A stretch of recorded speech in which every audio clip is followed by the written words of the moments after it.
C'est parti pour décortiquer l'actualité dans votre rendez-vous de la semaine. Madame, Messieurs, bonsoir et bienvenue à tous.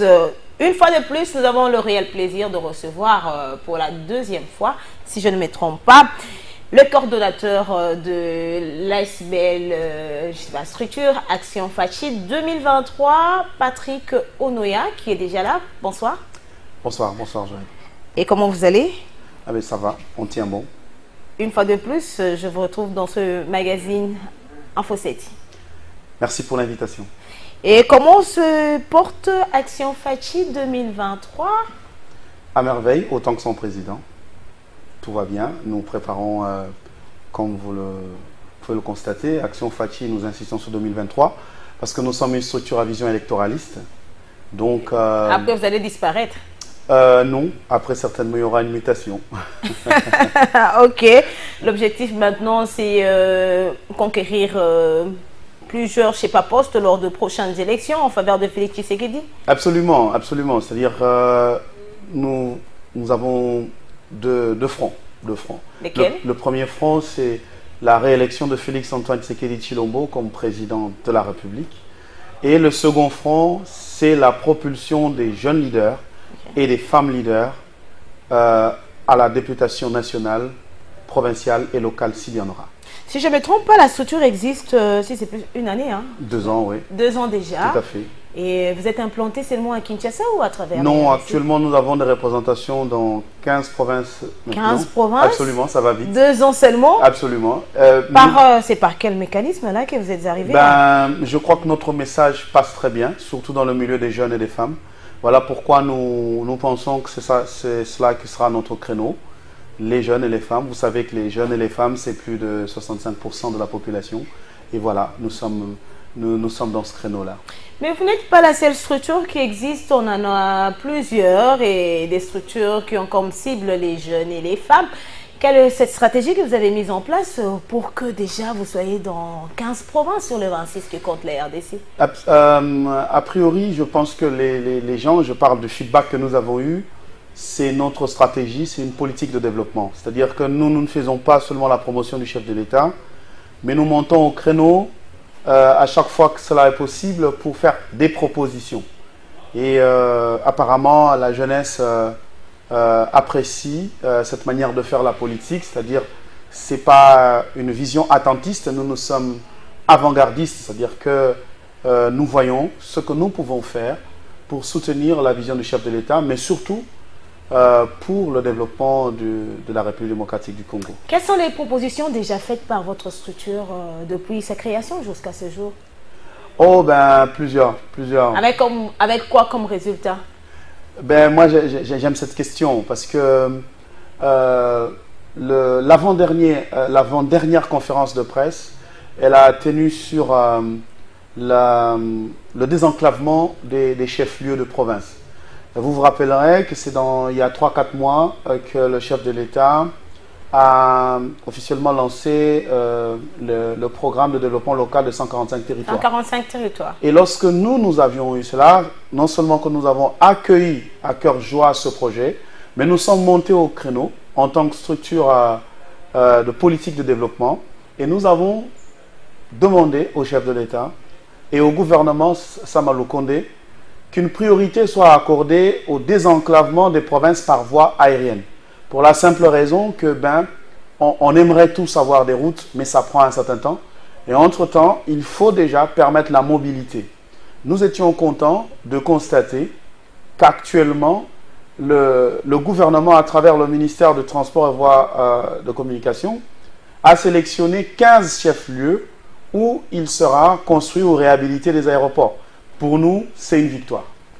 Et c'est pas parce que vous avez peut-être eu fuite d'informations que vous avez organisé ce point de presse et après vous voulez vous approprier non, certainement pas. Cette décision gouvernementale, elle date de moins d'1 mois et nous avions tenu notre point de presse il y a plus de 3 mois. Voilà. Je rappelle que vous êtes, je sais pas, encadreur de jeunes, vous êtes à l'université, vous êtes entrepreneur, beaucoup de casquettes. À un moment, je me pose la question, comment vous faites pour répondre aux besoins de chaque casquette que vous avez? Ah ben ça, c'est une question qui revient souvent, mais je crois que lorsqu'on aime ce qu'on fait, on finit par trouver un moyen. Pourquoi vous trop de casquettes comme ça? Ben, vous savez, c'est comme dans la Bible, la parabole des talents. Je ne veux pas me retrouver dans le cas de celui à qui on a donné 4 talents et n'en a utilisé qu'un seul. Je crois que Jésus-Christ ne serait pas content de moi. Ah, ok. Dernièrement, lors d'une conférence de presse, nous avons vu Patrick Konoya face à la presse de la capitale de la République démocratique du Congo. Vous avez fait des propositions pour le remaniement du gouvernement.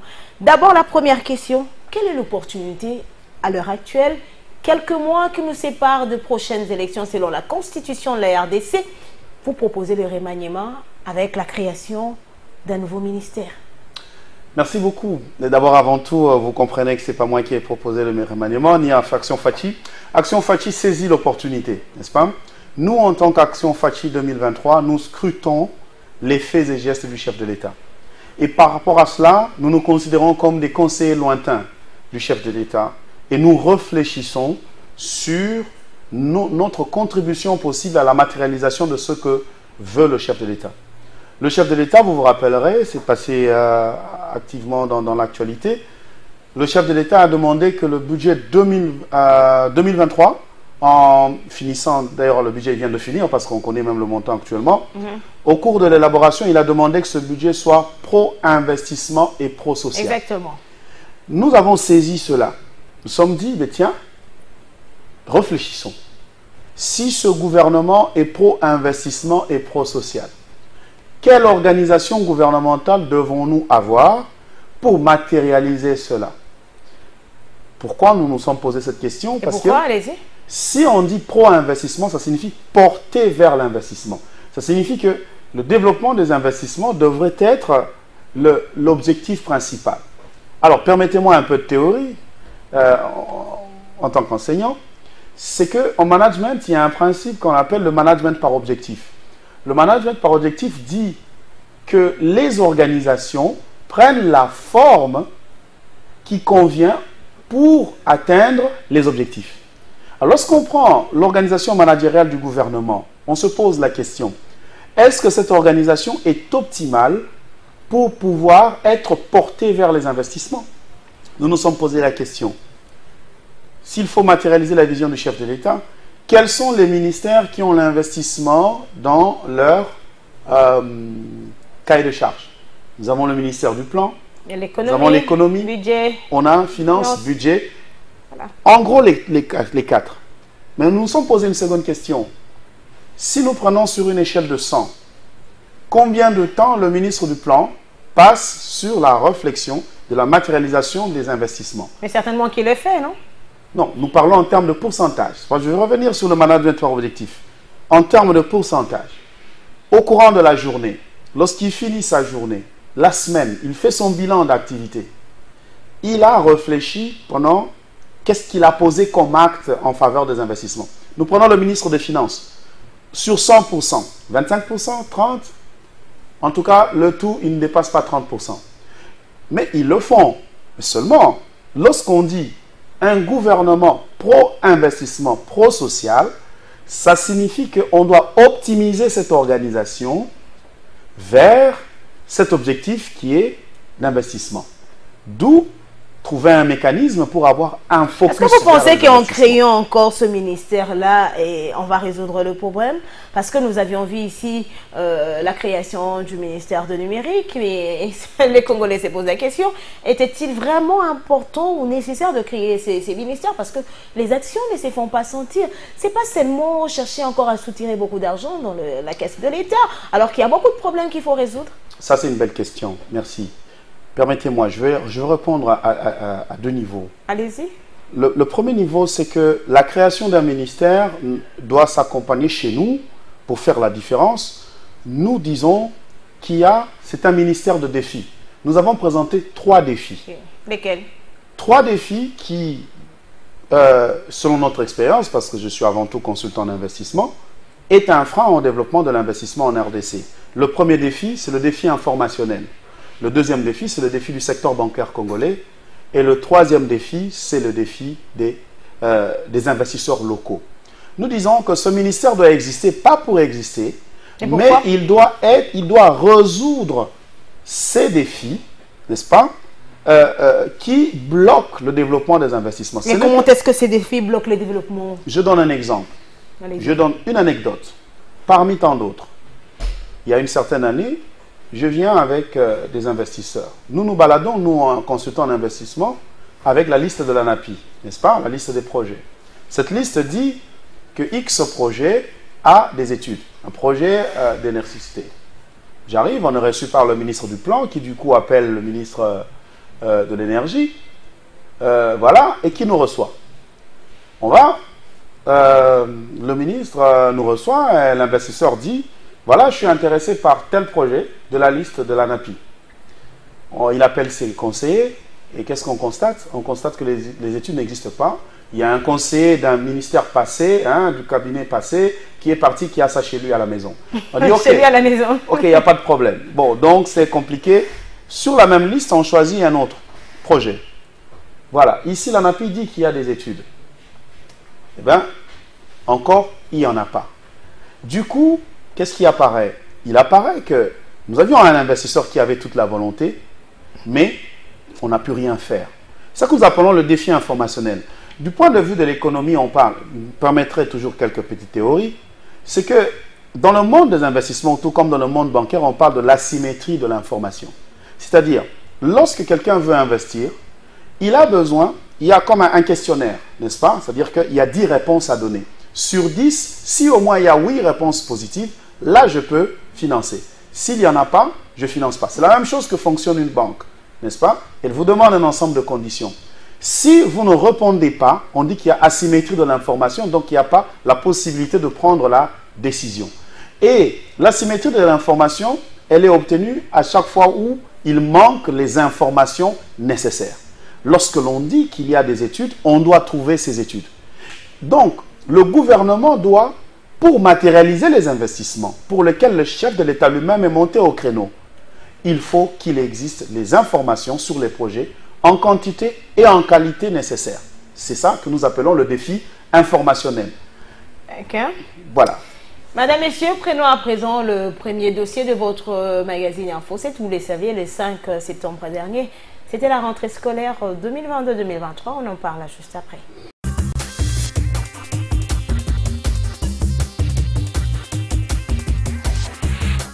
Quelques élèves ont répondu présents dans cette école en séjour de la rentrée scolaire.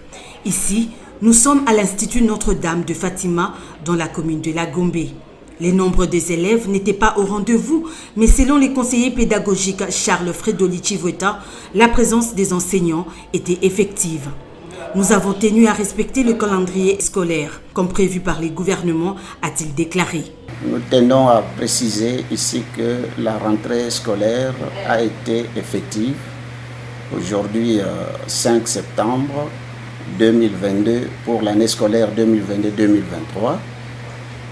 Le calendrier scolaire, c'est aujourd'hui, officiellement bien sûr avec la présence des apprenants, que ça a commencé, quand bien même l'administration a commencé déjà, l'année avait commencé déjà bien avant avec la partie administrative. Nous avons constaté la présence des élèves, mais aussi des parents qui ont accompagné leurs enfants pour cette première journée de la rentrée. Sur instruction officielle du ministère des tutelles, mais aussi à ce qui nous concerne, nous, écoles catholiques, nous avons reçu les instructions fermes de la part de notre chef hiérarchique. J'ai cité le coordinateur diocésain et urbain, monsieur l'abbé Romain, qui nous a instruit quant à ce pour que la présence de chaque enseignant des écoles conventionnelles catholiques soit effective aujourd'hui. Et c'est ce qui a été fait. Mais bien sûr, les nombres que nous attendions pour que les enfants répondent massivement, malheureusement, ça n'a pas été au rendez-vous. Notons qu'à Kinshasa, les lancements de la rentrée scolaire 2022-2023 étaient effectués au collège Saint-Joseph Elikia dans la commune de La Gombe, en présence du ministre de l'enseignement primaire et secondaire, Tony Mwaba. Au cours de cette mission effectuée en Turquie, en Istanbul, par le ministre de Transport, Voies des Communications et des Désenclavements, Cherubin Okende, accompagné du directeur général ad intérim des Transco, Chifti Pamba, il était question d'échanger avec les experts turcs en matière de transports fluviaux associés aux experts congolais, notamment ceux de la présidence, de la primature, de la SCTP et ceux de la régie des voies aériennes, sur des questions liées notamment aux transports fluviaux sur le fleuve Congo. À cet effet, il a été décidé de commencer par l'exploitation du fleuve Congo sur les 58 premiers kilomètres partant du chantier naval jusqu'à Maluku, incluant la rivière Njili comme affluent. À cette occasion, le ministre de Transport, Voies des Communications et des Désenclavements, Cherubin Okende, a aussitôt passé la commande des 14 bus fluviaux avec chacun une capacité de 130 places et 6 taxis fluviaux de 25 places qui seront bientôt lancés sur le fleuve Congo. L'expérience d'Istanbul est pareille à celle de Kinshasa et elle pourra nous permettre aussi d'améliorer ce transport chez nous. Nous allons visiter le chantier naval, nous avons vu déjà la capacité de production qu'ils ont en ce qui concerne les taxis fluviales et je pense qu'avec l'expérience de le raccordement intégration multimodale, le transport routier et le transport fluvial, ça permettra aussi à la ville de Kinshasa, si nous appliquons cette expérience, de pouvoir servir la population de Kinshasa, qui est à peu près celle de la municipalité d'Istanbul. À noter que ce projet sera matérialisé conformément à la vision du chef de l'État Félix-Antoine Tshisekedi Tshilombo, qui souhaite que la population de Kinshasa soit desservie par la rivière Njili.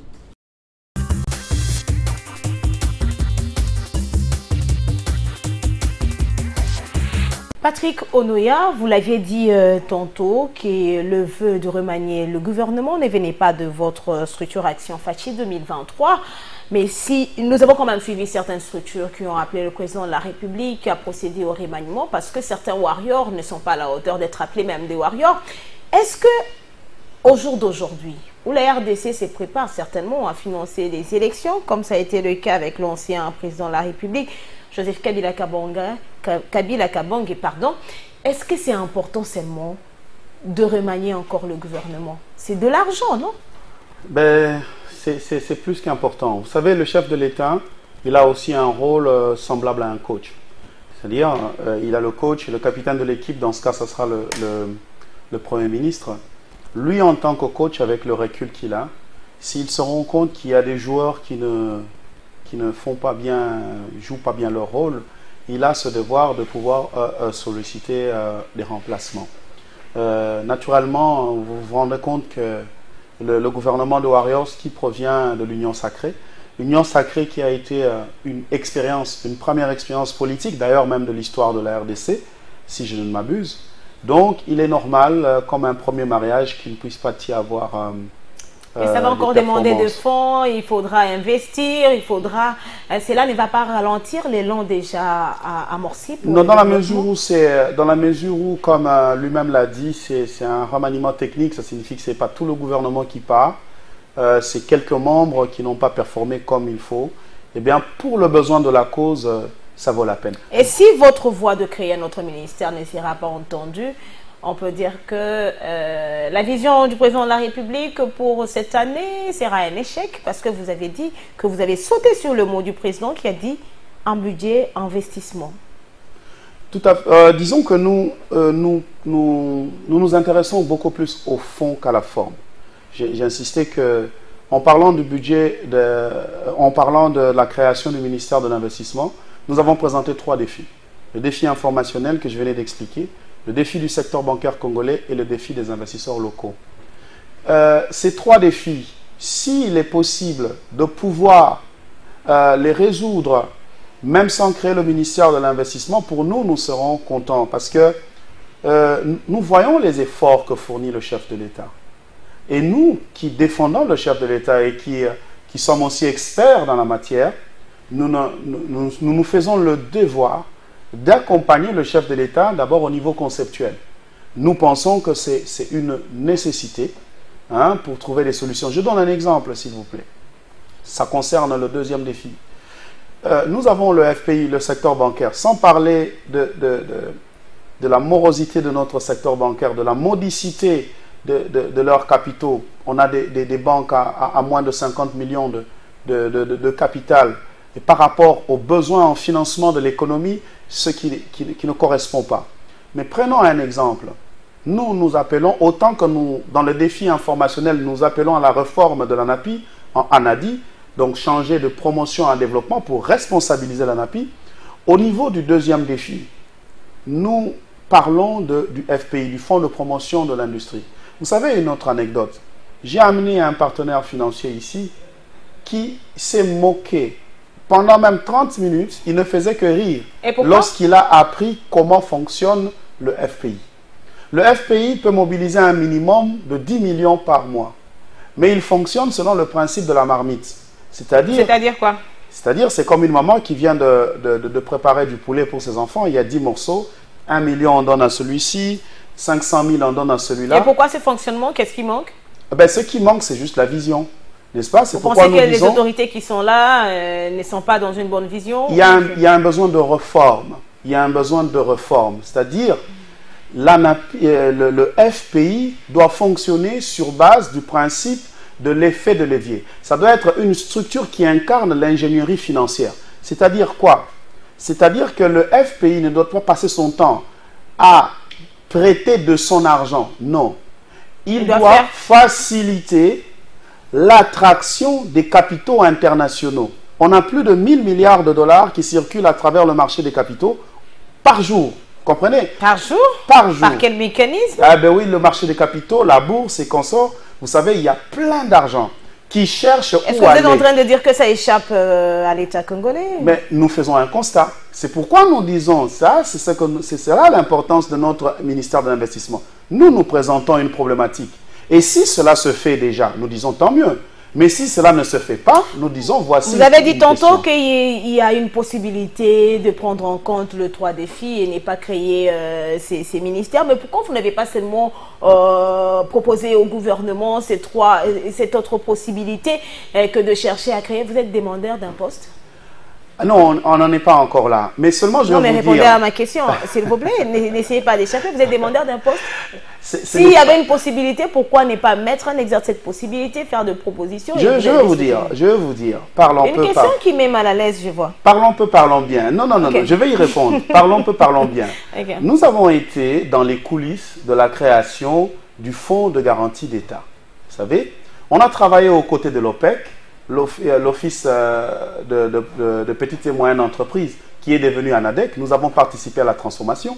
Nous avons organisé une mission d'échange pour l'OPEC à l'époque, le ministère des PME et la présidence, n'est-ce pas, aux États-Unis, à Dallas, notre fief que nous maîtrisons. Et vous revenez de là dernièrement? Oui, dernièrement. Là, maintenant, c'est pour l'ANAPEX. C'est pour dire que nous sommes d'abord dans une démarche citoyenne. De cette mission que nous avons faite en 2019 pour l'ANAPEX, elle a permis d'avoir des soubassements pour la transformation de l'OPEC en ANADEC, n'est-ce pas? Mais aussi, en voyant le modèle américain du développement du secteur privé, il y avait une composante qui manquait parce qu'il y a un concept de 3C, Capacity, Capital and Contract, sur les capitaux, c'est-à-dire comment on appuyait le secteur privé. On a compris que chez nous, ça manquait. Et ceci a amené à la création du Fonds national de garantie, pour lequel il y a un animateur qui n'est pas moi. Actuellement, nous revenons encore pour le compte de l'ANAPEX, qui est l'Agence nationale de la promotion des exportations. C'est pour dire que nous sommes dans une démarche républicaine, n'est-ce pas, du soutien des actions du chef de l'État. Nous connaissons comment les gens fonctionnent. Du soutien de la population congolaise. Mais j'aimerais quand même revenir sur le FPI. Un mot, on doit prendre un autre sujet. Merci, s'il vous plaît. Le FPI est une structure qui, si elle fonctionne, si elle matérialise l'ingénierie financière, donc particulièrement dans son volet effet de levier, elle doit être à même, avec 10 millions par mois, de financer au moins 1 milliard de dollars de budget de projet. Absolument. Qu'est-ce que vous racontez là? Absolument. Est-ce que c'est parce que vous ne voulez pas les têtes qui sont à ce jour à la tête du FPI ou quoi? Mais c'est simplement parce que moi, en tant que consultant en investissement, à travers la chambre de commerce d'Allas dans laquelle je suis, je vois ce que mes collègues tanzaniens, mes collègues ougandais mais les réalités de l'Ouganda ne sont pas les mêmes en République démocratique. Mais nous pensons que nous pouvons apprendre. Nous pouvons apprendre parce que lorsqu'on a 10 millions de dollars en cash, on peut lever des fonds et on peut créer des millionnaires congolais parce qu'en ce moment-là, on va financer des projets. La promesse du président de la République. Exactement. Comme nous soutenons le chef de l'État, nous disons, nous connaissons le chemin. Et nos voisins, nous sommes membres actuellement de la SADC et d'ailleurs nous avons la présidence, eux connaissent le chemin, nous connaissons le chemin, c'est possible si nous arrêtons la politique de la marmite, le FONER mêmement, qui ne doit pas utiliser cet argent. Patrick Onoya, est-ce que vous êtes en train de nous dire en d'autres mots que si le président de la République aujourd'hui décidait de réformer le FPI, on peut avoir un budget même à 20 milliards de dollars? Absolument, mais faites attention. Faites attention. Quel est l'avantage avec le FPI? L'avantage avec le FPI, c'est que ce financement est au bénéfice des privés. Ce n'est pas au bénéfice de l'État. L'État, l'endettement du secteur public est sujet à beaucoup de contraintes. Mais l'endettement du secteur privé peut aller jusqu'à l'infini. Ceci veut dire qu'avec le secteur privé, on peut même mobiliser 20 milliards l'an. Il n'y aura pas de problème parce que ce n'est pas l'État qui est engagé. Il faut qu'on réforme. Voilà pourquoi nous, en proposant la création du ministère de l'Investissement, non seulement nous parlons de la réforme de l'ANAPI, nous parlons aussi de la réforme de FPI en une banque d'investissement pour le développement industriel. Patrick Onoya, l'année scolaire 2022-2023, gratuité de l'enseignement des bases prônée par le président de la République, Félix-Antoine Tshisekedi. Nous avons vu tout ce qui s'est passé, mais au finish, la gratuité, les enfants ont quand même étudié gratuitement et on l'espère bien pour cette année. Qu'est-ce qui n'a pas marché? Parce qu'aujourd'hui, surtout dans l'opposition, le voix s'élève. Certains parlent de l'échec. Ce n'est pas un succès comme on l'entend dans l'Union sacrée de la nation. Qu'est-ce qui n'a pas marché avec la gratuité de l'enseignement des bases l'année dernière et qu'est-ce qu'il faudra donc améliorer pour cette année? Ben, vous savez, nous sommes dans le principe du verre à moitié plein ou du verre à moitié vide. Lorsque le verre est vide, totalement vide, il n'y a pas de problème, ou lorsqu'il est plein, il n'y a pas de problème. Mais lorsqu'il est en train de se remplir et qu'il est à moitié, tout dépend de quel bord on est. Si on est de mon bord, on dit que le verre est à moitié plein. Mais lorsqu'on est dans l'opposition, on dit qu'il est à moitié vide. Qu'est-ce que cela veut dire? Cela veut dire qu'il a fallu une décision courageuse au chef de l'État. Vous savez que le projet de la gratuité de l'enseignement, non seulement qu'elle est constitutionnelle, mais c'est plus d'une décennie avant qu'il y a eu des hésitations. On avait besoin d'une volonté. Voilà. Non seulement une volonté, mais aussi le courage politique. Volonté et courage politique. Volonté et courage politique. Et ça, nous le devons à Félix-Antoine Tshisekedi Tshilombo. Ça, c'est à encourager. Moi, j'ai étudié dans la gratuité. Hein. Cette époque était révolue depuis. Et c'est grâce à Félix Tshisekedi que cela est possible. Qu'est-ce que nous voulons dire par là? Il y a un principe chez les anglo-saxons, on dit « learning by doing ». C'est-à-dire, la gratuité, il faut la prendre comme telle. Lorsqu'on prend une décision courageuse, on sait que tout ne va pas très bien. Mais on va améliorer chemin faisant. C'est cela qui a été fait. Moi, je retiens un chiffre, 4 millions. La gratuité de l'enseignement, c'est 4 millions d'élèves qui ont pu être scolarisés. Malgré les tensions qu'on a eues entre le gouvernement et le syndicat des enseignants. En gestion de projet, on appelle ça la résistance au changement. Lorsque vous apportez absolument, c'est-à-dire que lorsque les gens réclament d'être dans de bonnes conditions. La résistance au changement n'est pas seulement au niveau des enseignants, mais la résistance au changement, elle est aussi au niveau de la fonction publique, c'est-à-dire ceux qui étaient habitués, n'est-ce pas, à certaines manœuvres, à certaines magouilles, disons-le aussi, au niveau de l'État, lorsqu'ils voient le système changer, quelle tendance ils ont? Revenons à l'ancien système parce que je sais comment je me retrouve. On est Congolais, on sait comment ça se passe. Maintenant, c'est la détermination du chef de l'État, n'est-ce pas, son courage politique qui fait que les choses avancent. Et nous devons admettre aussi que le courage politique du ministre Tony Mwaba, qui, contre vents et marées, a quand même avancé. Même si lorsqu'il dit des choses, il est contredit par les syndicalistes de l'enseignement. Ne vous en faites pas. En matière de syndicats, il y a à boire et à manger. Mais ce qui importe, c'est comme j'ai dit, retenons des chiffres, 4 millions, n'est-ce pas, de plus d'élèves, c'est intéressant. J'ai une anecdote à ce niveau-là. Vous savez, j'en ai beaucoup. Hein. Ok, allez-y. Ah, merci. Un jour, je suis dans un taxi avec un officier et puis un débat commence sur la gratuité. Je vous dis, cet officier a failli bondir sur ce jeune homme. Pourquoi? Parce que ce jeune homme était en train de cracher sur la gratuité et lui dit « Jeune homme, tu ne comprends rien de ce que tu racontes. Moi, j'ai 5 enfants, j'en avais simplement un seul qui était scolarisé. Depuis la gratuité, j'ai les 4 qui sont à l'école. Alors, on peut tout raconter sur le chef de l'État, mais moi au moins, ce que je sais, c'est que mes enfants vont à l'école. Il y a quelques contributions qu'ils font, 15 000 francs de ceci ou tout cela, mais au moins, ça ne lui pèse pas, comme il aurait pu le penser, n'est-ce pas, s'il fallait scolariser 5 enfants. Alors moi, je suis resté là, j'ai dit, mais tiens, oh là là, mais ça, c'est quelqu'un qui me donne matière à réflexion. Encourageant, je dis que le verre est à moitié plein. Ça signifie quoi? Il y a encore des efforts à fournir. Mais admettons, n'est-ce pas, que on n'est plus à zéro. La gratuité a soulagé quand même certaines familles. Absolument, absolument. Vous avez suivi le ministre de Transport, Cherubin Okende, qui annonce le transport fluvial. Est-ce que c'est juste pour endormir les Congolais? Parce que nous connaissons quand même comment ça se passe dans ce pays. On nous annonce de projets et après, au finish, on n'en a plus. Est-ce que les Congolais peuvent quand même faire confiance à ces membres de l'Union sacrée de la nation? Bon, moi, je crois qu'il y a beaucoup de volonté, mais connaissant assez un peu le secteur le monde du transport, je suis content de ce projet, mais je dois avouer qu'il y a un premier projet qui évolue très bien d'ailleurs, qui est déjà dans sa phase de concrétisation. C'est le projet initié par la Régie des voies aériennes et un partenaire privé qui est Majestic, hein, le projet Majestic, c'est de réunir l'aéroport de Njili et le centre-ville par voie fluviale. Absolument. C'est-à-dire que, absolument, au lieu de passer par les embouteillages, il y aura effectivement ces bateaux-taxis qui vont réunir les deux. Donc, on a le choix. On aura le choix à partir de la Gombe, on longe le fleuve et on est à l'aéroport de Njili. C'est innovant. Et comme c'est dans le secteur de transport, ce que vient faire... Cela va lutter contre les embouteillages monstrueux que nous avons à Kinshasa. Mais aussi va contribuer aussi au tourisme, parce que lorsqu'on est sur le fleuve, on a l'avantage de pouvoir savourer la beauté du majestueux fleuve Congo. Donc ce sont des projets à encadrer, à encourager, mais faut-il aussi que nous puissions voir la matérialisation. Merci beaucoup. Mais quand même, ces images qui retiennent aussi notre attention, où nous voyons le ministre de Transport tenant lui-même les micros. Je pense que si c'était en RDC, il n'allait même pas accepter.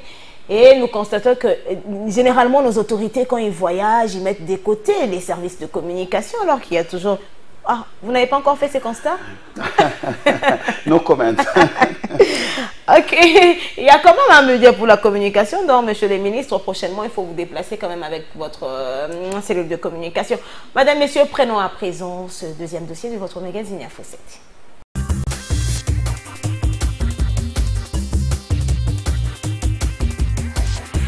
Face à la perturbation de l'offre du carburant, particulièrement dans la zone ouest à Kinshasa, conséquence du conflit russo-ukrainien sur le marché mondial, le président de la République a chargé le gouvernement de mener de nouvelles actions afin de réduire la pression sur les finances publiques et sur le revenu des entreprises, tout en garantissant la disponibilité du carburant aux consommateurs à la pompe.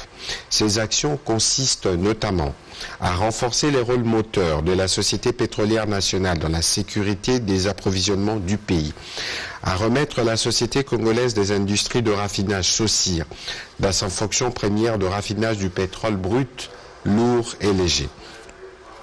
Nettoyer sans complaisance la structure de prix, et ce dans les plus brefs délais. Réqualifier les fonctions et la gestion du stock stratégique et du stock de sécurité. Le président de la République a rappelé que le stock stratégique devait être reconstitué en nature et garantir un approvisionnement du marché national pendant au moins 60 jours lors d'une période de crise comme celle en cours. Le Premier ministre a été chargé de s'assurer que toutes les dispositions et actions sont prises afin de résorber cette situation de rationnement de carburant à la pompe avant le prochain Conseil de ministres. La ville de Kinshasa connaît depuis quelques jours un sérieux problème d'approvisionnement des carburants. Dans la matinée de ce mardi 7 septembre 2022, il s'est observé un embouteillage monstre sur l'avenue Lukusa suite à cette situation. Comme on peut le voir sur ces images, tous ces véhicules sont en attente des carburants dans une station-service du coin. Réagissant face à ce ras-le-bol, ces conducteurs rejettent toute la responsabilité au gouvernement qui, selon lui, ne s'assume pas. Nous sommes ici, ça fait presque 3 heures du temps. Les pompistes donnent la priorité aux gens qui ont des bidons.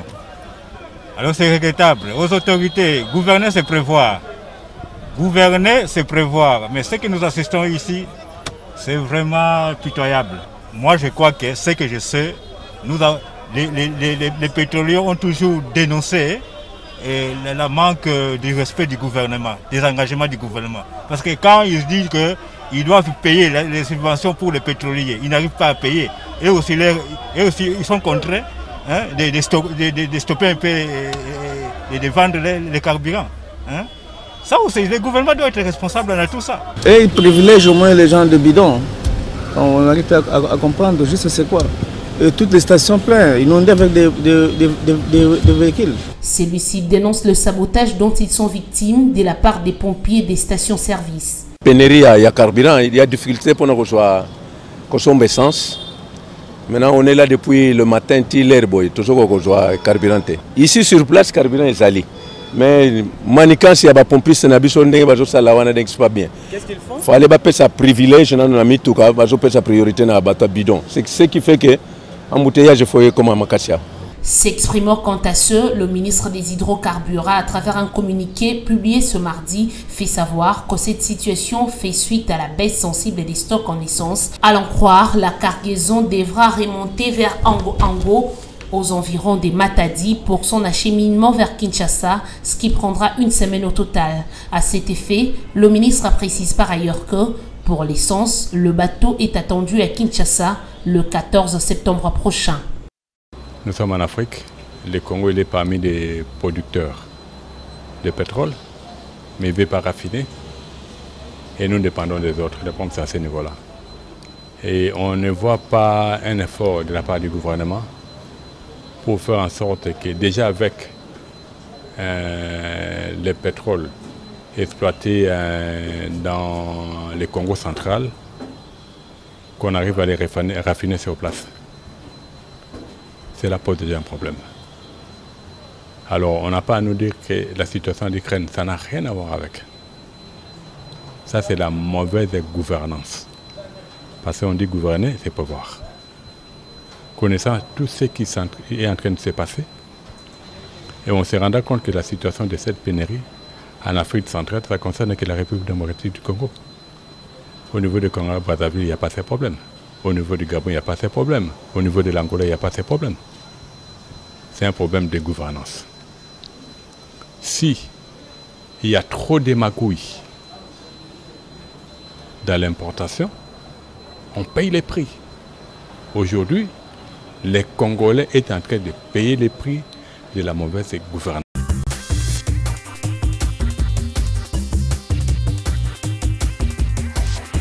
Pénurie du carburant essence, bien sûr, dans la capitale de la République démocratique du Congo. Patrick Onoya, qui est responsable de la situation. Ben moi, j'ai retenu gouverner, c'est prévoir. Moi, je pense, honnêtement, c'est une situation interpellatrice. Je me rappelle qu'Action Fachi 2023, lorsque le gouvernement a lancé les appels d'offres sur les blocs pétroliers, est monté au créneau pour solliciter un réaménagement de la stratégie. Et pourquoi ce réaménagement?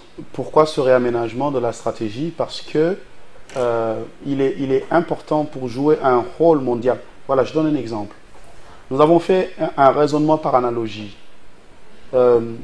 Le Congo, notre pays, est le premier producteur, analogie au secteur minier, n'est-ce pas?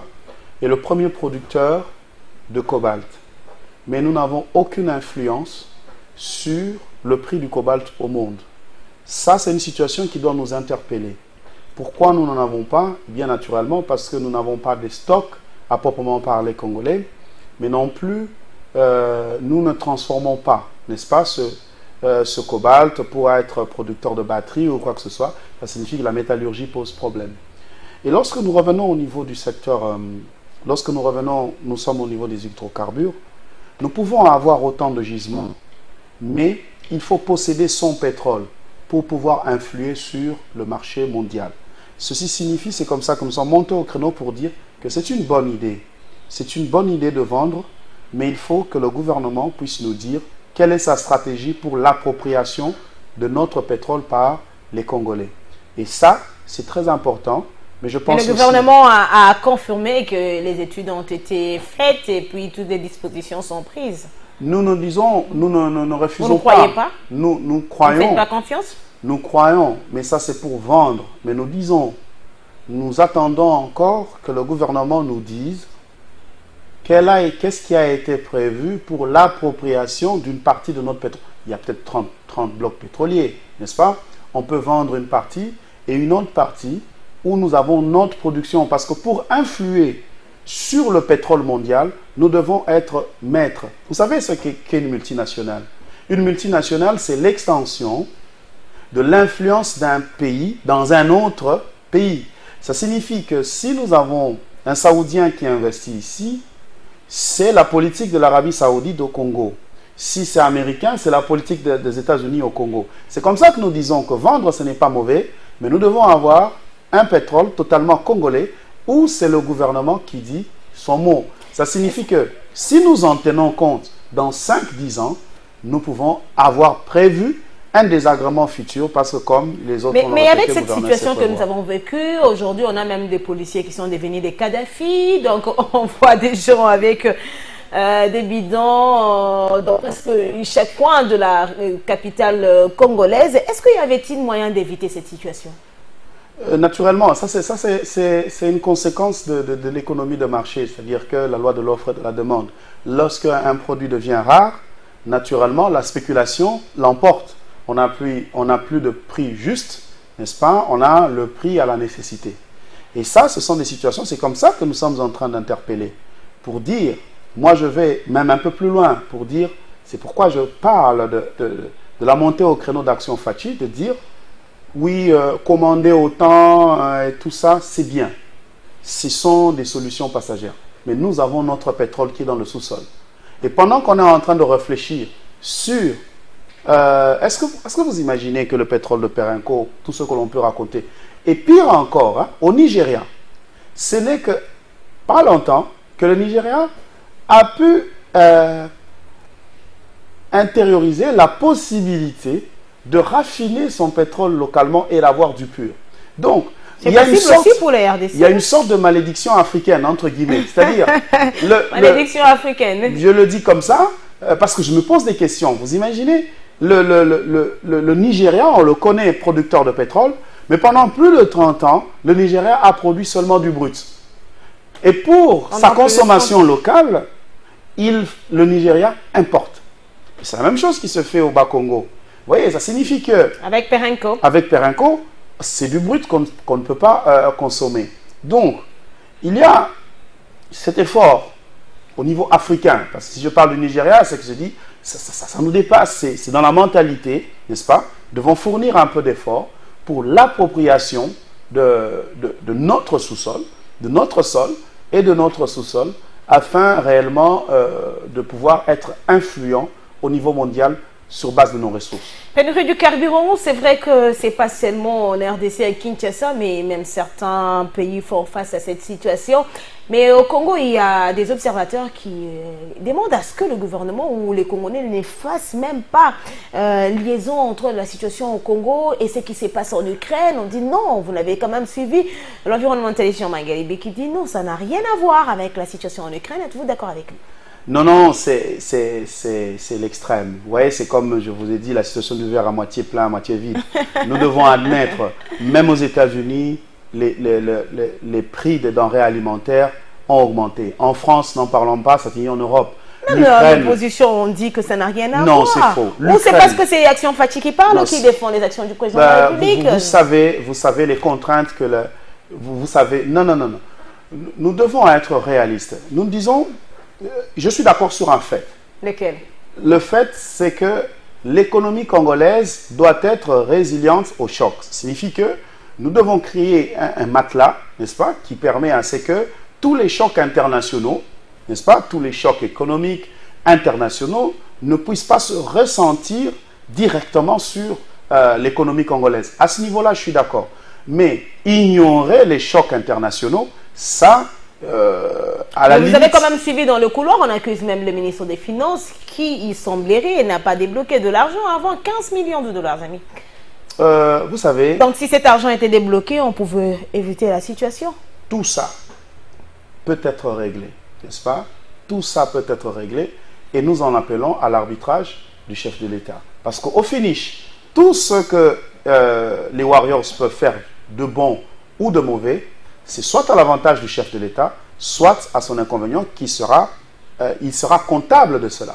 C'est comme ça que nous nous en appelons au chef de l'État à pouvoir faire le bon arbitrage, n'est-ce pas, pour éviter, parce que nous nous apprêtons à battre campagne pour le chef de l'État, et nous ne pouvons, n'est-ce pas, accepter certaines situations fâcheuses. Et nous souhaitons à ce que le chef de l'État puisse prendre les bonnes décisions, les bonnes sanctions s'il le faut.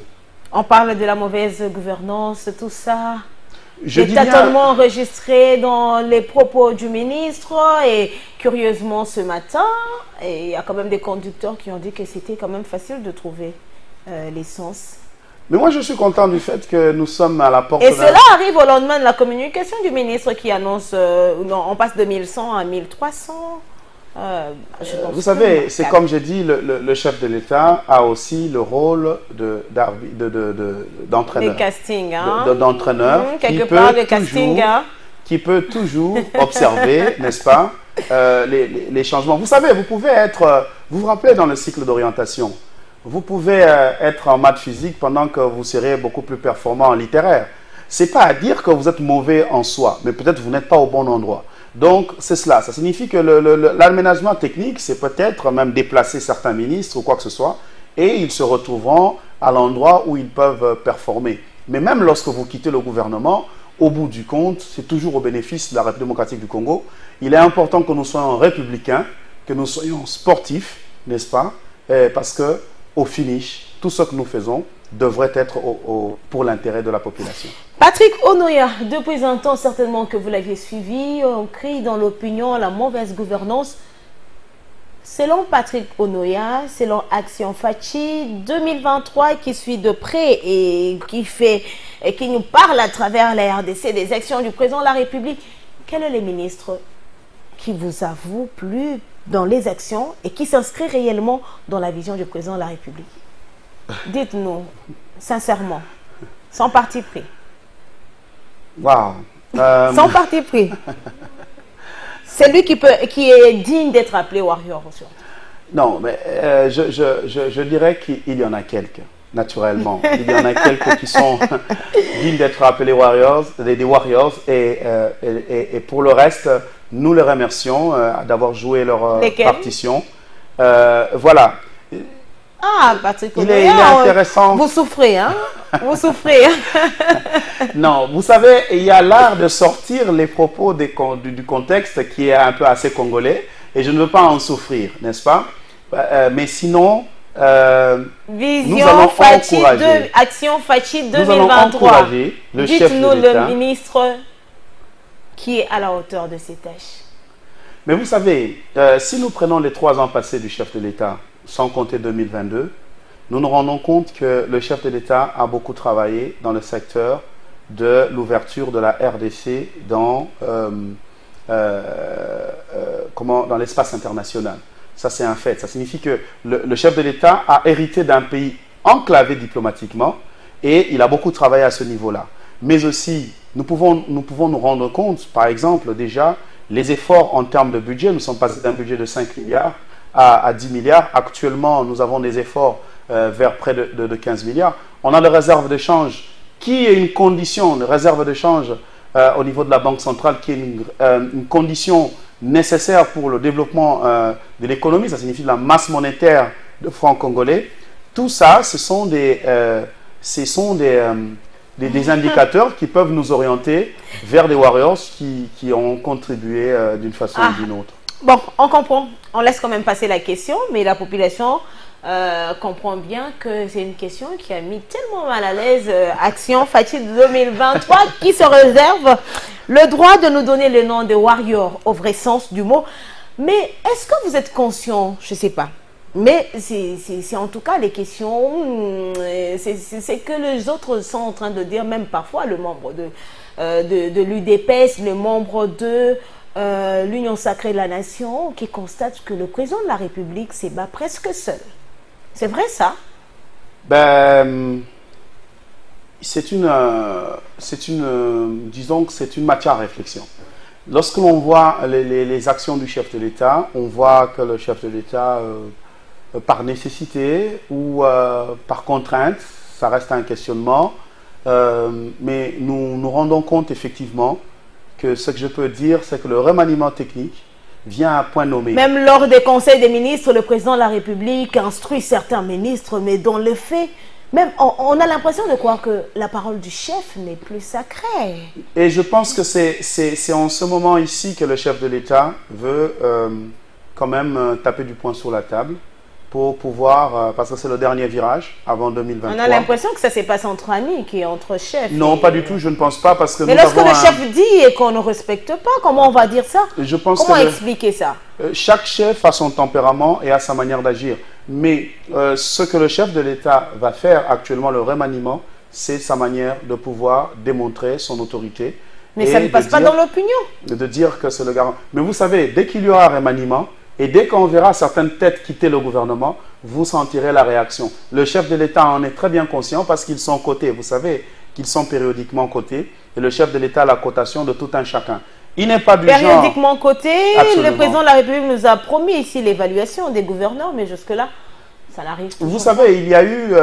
je pense que très bientôt, ça sera possible parce que vous savez, dans le contexte FCC Cash, vous vous rappellerez de certains bras de fer qu'il y a eu même entre des gouverneurs et le chef de l'État.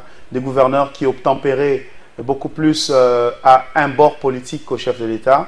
Mais je pense que le remaniement, pas le remaniement, mais tout le remous et les nouvelles élections qu'il y a eu dans les provinces permettent d'avoir des animateurs conscients. Le Lualaba reste toujours avec un gouverneur haï. Le Lualaba, on n'en parle presque pas. Non, ça vient. Qu'est-ce que ça passe? Qu'est-ce que le parti au pouvoir nous cache dans cette partie? Vous savez, le Lualaba, c'est l'enfant aîné du point de vue économique. C'est le poumon. Sans gouverneur. C'est le poumon. Et il y a lieu de pouvoir s'y prendre très sagement. Donc le chef de l'État, de ce on risque de finir même les mandats avec une province entre les mains d'un gouverneur haï. La sagesse nous oriente et ça va aller. Merci madame et messieurs. Prenons à présent le troisième dossier de votre magazine Info 7. Nous allons parler de la situation sécuritaire.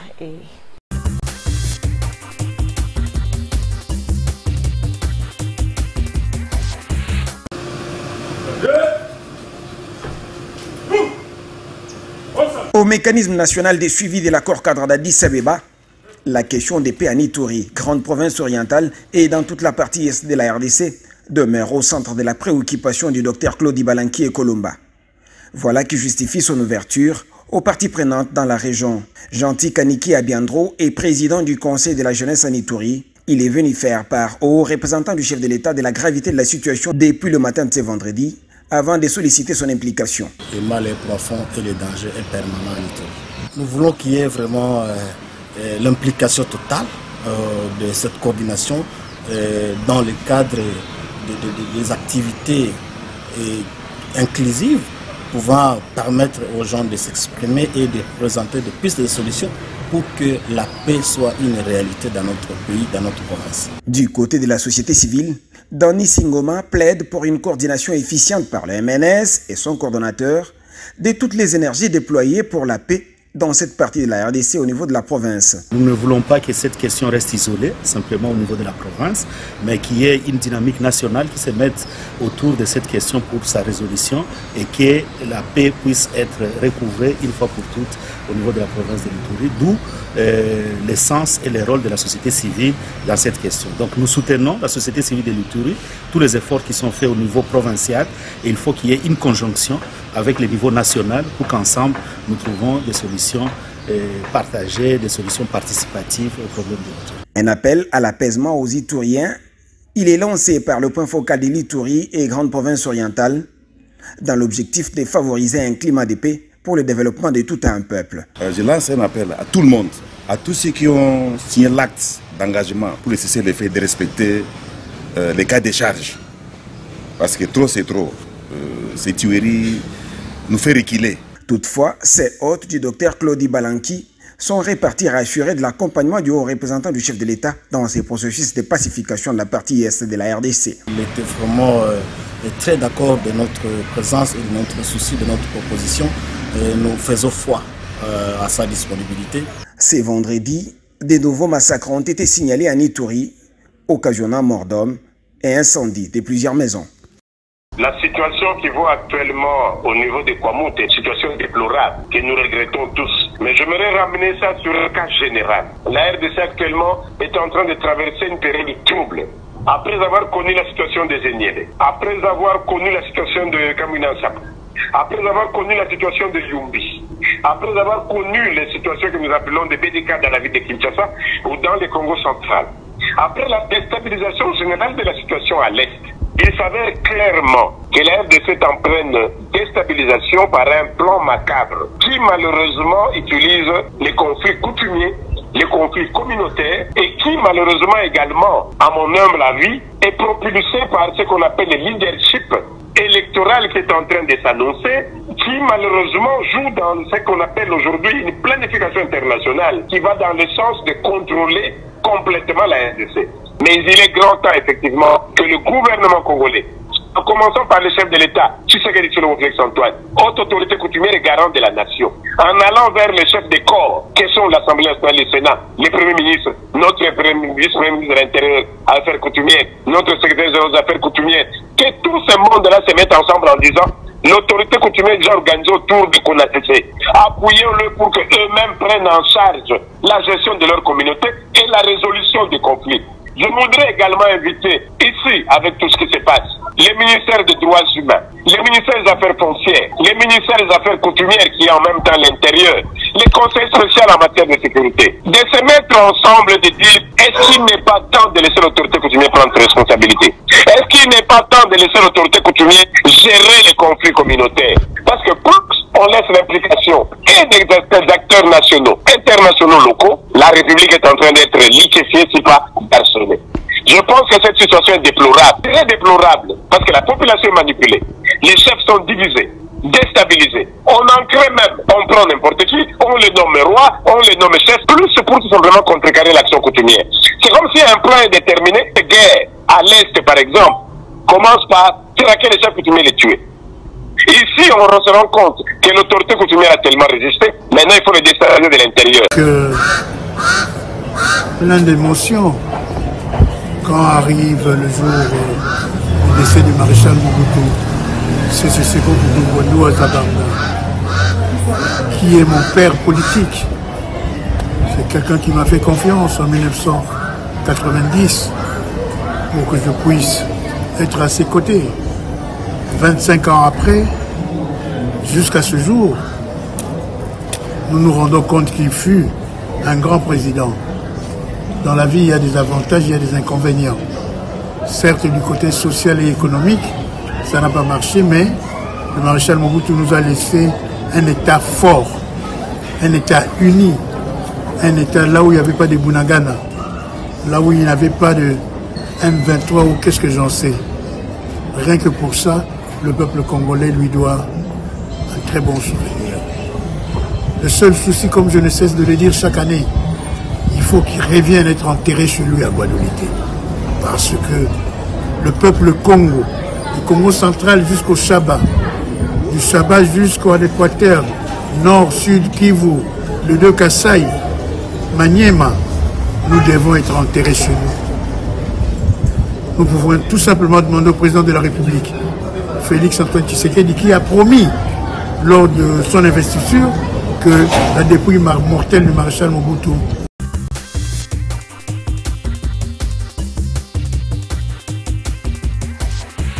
Situation sécuritaire à Kwamoutou, toujours pas de solution trouvée.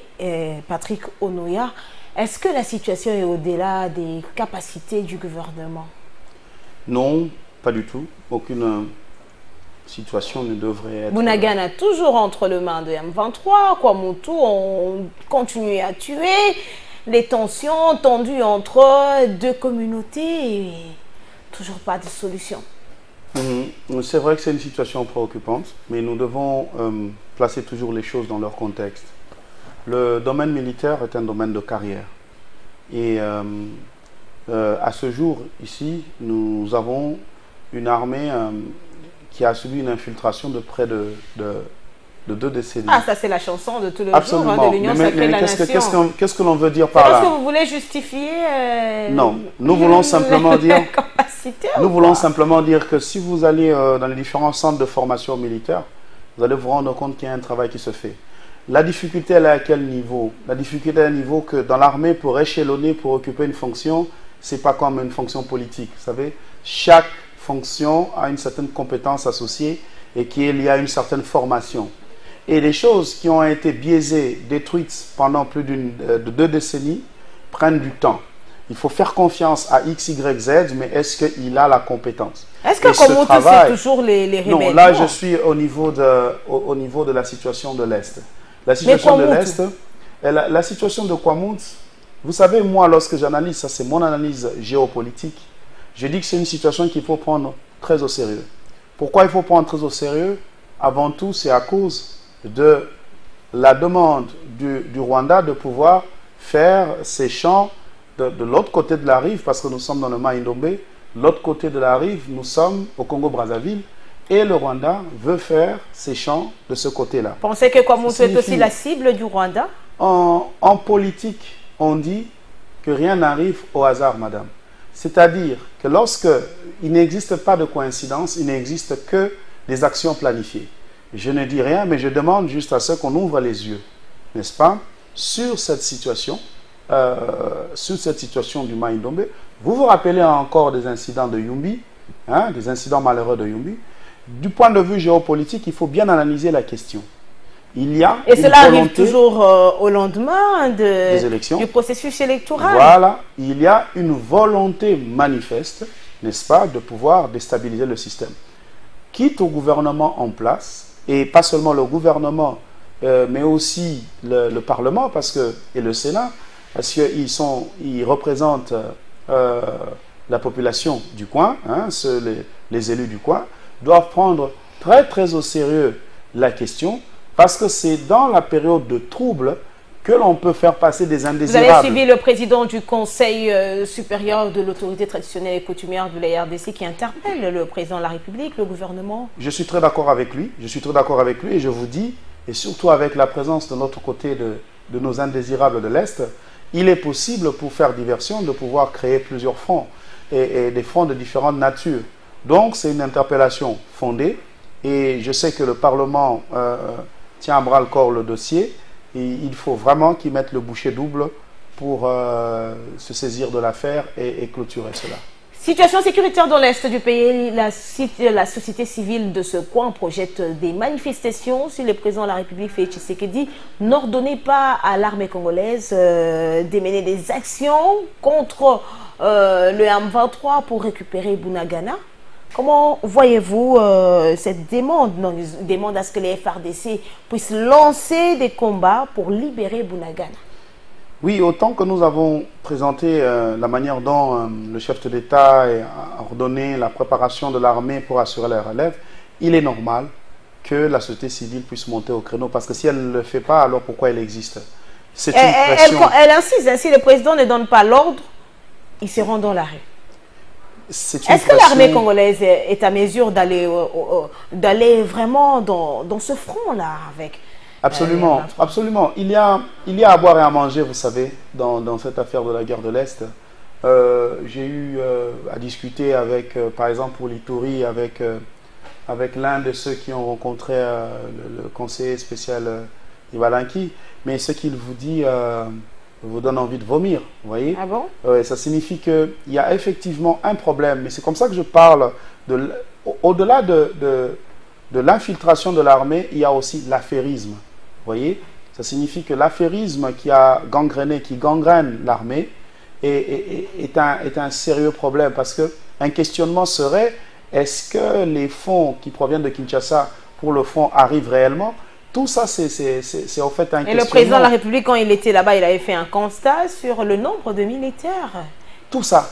C'est-à-dire que le problème est beaucoup plus profond, à savoir qu'au-delà du volet militaire, la question est économique et politique. Donc, il y a vraiment lieu de pouvoir... Tu sais qu'il était vite parti en décrétant l'état de siège? Non, c'est une nécessité, mais seulement l'état de siège doit être optimisé.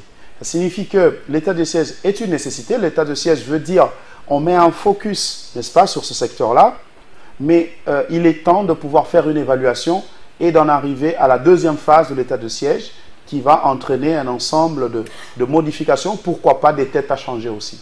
Nous suivons ce qui se passe en Ukraine, nous suivons la communication du gouvernement en RDC avec la situation de l'Est. On a vu à un moment où il y avait beaucoup de communication de la part du gouvernement congolais, mais à un moment il y a un silence. Comment est-ce que vous analysez cette situation? Parce que ça inquiète la population qui pense que est-ce que le gouvernement est fatigué? Est-ce que le gouvernement n'a plus à dire? Pourquoi il n'y a plus cette mobilisation comme avant?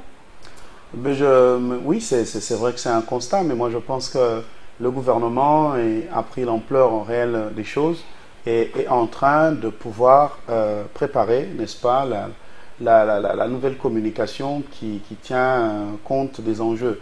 Il y a une réalité, hein, il y a une réalité. La réalité, j'insiste, je vais utiliser deux mots, c'est l'infiltration et l'affairisme. Ces deux choses sont fondamentales dans la réussite de cette guerre, mais au-delà des intérêts politico-économiques qui sont associés à cela. Mais soyez sûrs que, pour employer le terme du ministre de la Communication, il y a un nouveau narratif qui va arriver bientôt. Est-ce que c'était une bonne décision pour le gouvernement de décider de coaliser avec d'autres forces pour lutter contre le M23? Parce qu'on ne sent pas vraiment l'importance ou les actions vraiment à impact visible sur terrain. On continue toujours à tuer les Congolais. A priori, c'est un principe du domaine des relations internationales. C'est-à-dire, un voisin doit démontrer sa solidarité, pas même pour les intérêts de ce voisin qui est en guerre, mais pour ses intérêts à lui. Parce que lorsque vous êtes un pays voisin, il est facile que vous, Ouganda, la guerre continue en Ouganda. Si vous êtes la Tanzanie, ainsi de suite. Donc, vous devez vous montrer soit solidaire, soit complice, n'est-ce pas? Et ce sont des actes diplomatiques importants qui permettent de connaître la nature de chaque voisin et le voisin de montrer sa compassion. Mais on doit retenir que quelle que soit l'implication des voisins, ils ne feront jamais notre boulot, autant que la MONUSCO ne fait pas notre boulot. Et à quand le départ même de la MONUSCO? Parce que la semaine, on a même appris qu'il y a eu encore des tensions lorsque la population a aperçu la MONUSCO. Vous savez, la MONUSCO, c'est un couteau à double tranchant. C'est-à-dire, d'un côté, il fait mal, d'un côté, il comble un grand déficit, surtout en termes de logistique de la RDC sur plusieurs plans. C'est-à-dire que nous devons prendre une décision responsable. La MONUSCO qui part de la RDC aujourd'hui par un coup de tête, nous allons le ressentir dans le vécu quotidien, surtout dans les parties de l'Est. Absolument. Je dis bien surtout dans le volet logistique. Vous devez savoir, par exemple, dans toutes les élections qu'il y a eu ici, la MONUSCO a intervenu sérieusement alors aux côtés de la CENI. Donc vous ne voulez pas que la MONUSCO puisse partir? Je veux dire que nous devons prendre des décisions responsables. Une décision responsable veut dire, lorsque l'on planifie le départ de la MONUSCO, nous devons voir, surtout j'insiste au niveau logistique, n'est-ce pas, que l'État congolais se prépare à prendre la relève, n'est-ce pas, sur les actions logistiques de la MONUSCO, afin que, après leur départ, et que ce ne soit pas le blackout. Voilà pourquoi je dis que c'est une décision responsable qui veut que, même si on veut qu'ils partent aujourd'hui, mais attendons un peu, ils partiront. Entre-temps, que le gouvernement prenne ses responsabilités. Madame, Messieurs, prenons à présent ce quatrième dossier de votre magazine, Commission électorale nationale indépendante, élection 2023. Est-ce possible? Nous allons aborder la question avec notre invité.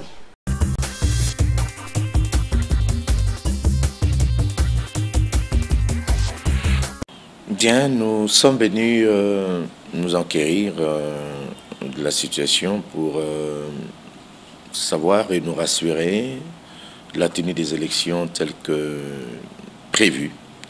Et ce sont des informations qui nous ont rassurés. Non, mais comme vous le savez, nous sommes presque à une année de la tenue des élections.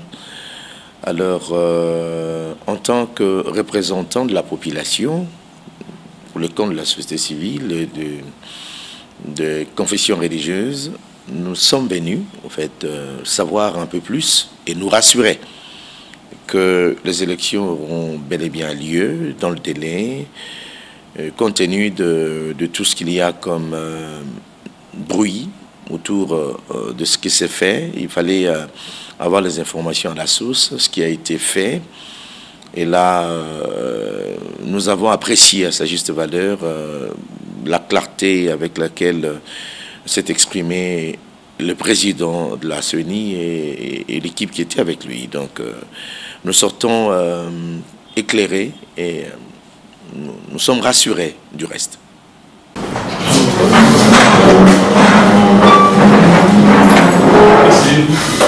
Nous venons de parler de notre organisation et de ce qu'il fait, et puis autour de l'actualité. Nous avons apprécié sa disponibilité et sa promptitude à sa juste valeur. Nous sommes dans une démarche et nous apprécions la manière dont il nous a reçus. Ce n'est pas la première, hein, donc il est habitué aux hommes d'église, donc nous avons très bien parlé et sa réaction a été la bonne, comme c'est le cas également pour nous.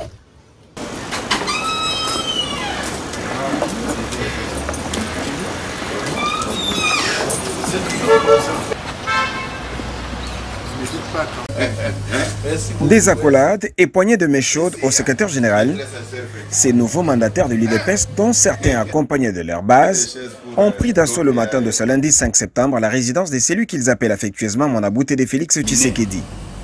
Objectif, remercier celui à qui incombait la responsabilité de proposer au président de la République des noms pour des nominations au sein des entreprises publiques. Par son canal, remercier infiniment le chef de l'État Félix Tshisekedi pour avoir approuvé ses choix à travers ses ordonnances. Remercier le chef de l'État, son Excellence Félix-Antoine Tshisekedi Tshilombo, qui a accepté en effet de me nommer. En effet, il faut avouer que c'est une sélection du parti dont le secrétaire général Augustin Kabouya en est à la tête. J'ai dit grand merci au chef de l'État qui a porté sa révolution sur moi.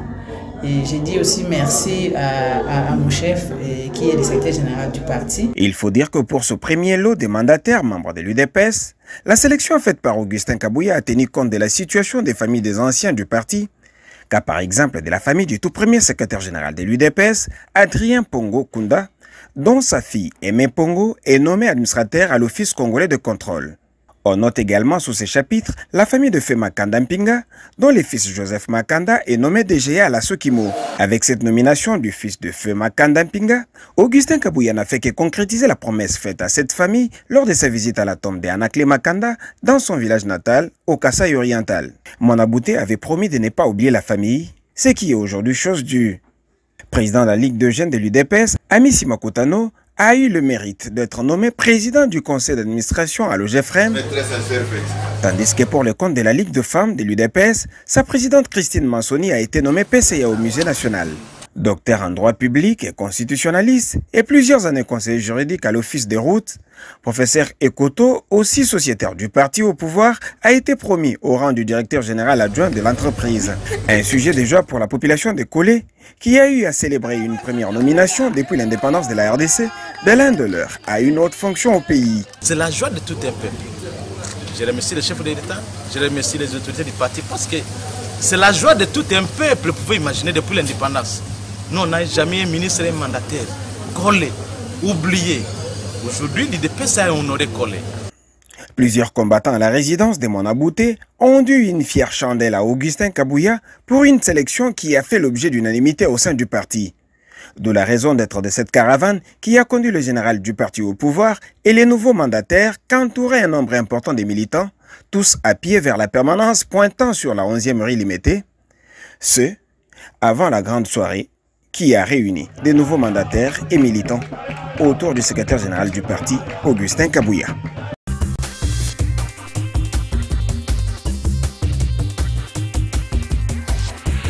25 ans déjà depuis la disparition de l'ancien président de la République démocratique du Congo, le feu Mobutu. Patrick Onoya, vous avez suivi, hein, après plusieurs années, son épouse s'est quand même exprimée. Comment est-ce que vous avez reçu ces discours?